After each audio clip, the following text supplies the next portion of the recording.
Hey, so if you're watching this video, you're probably wondering how we replaced our 68 tooth thin steel blade with our new 48 tooth steel cutting blade. So one of the ways that we used to cut thin steel is with 68 teeth and with an alternating top bevel. That's what ATB stands for. So basically that top bevel would go back and forth each tooth and have these brittle corners on the outside. Now those brittle corners are very good for burr reduction on thin materials. However, they aren't very impact resistant, especially paired with a +5 degree rake angle.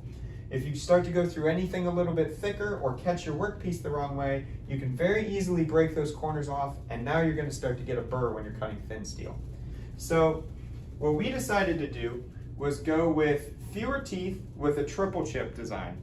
We used kind of a lower angle on our 45s on the outside corners of our triple chip, and that's going to give you a lot of impact resistance paired with that 0 degree rake on this type of grind.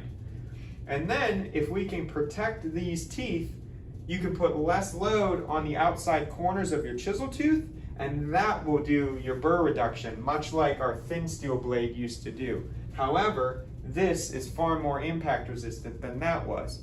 The other big advantage here is that this blade can cut thick materials and this one can't because it's got too many teeth.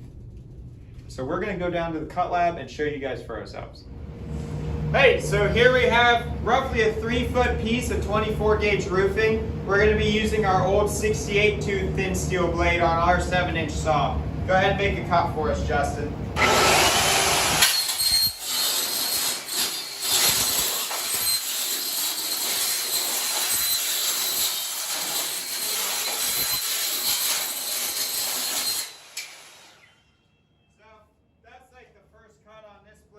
You can see, pretty minimal burr, but there is still a little bit of tear out and a little bit of burr here. Let's see what a 48 tooth can do.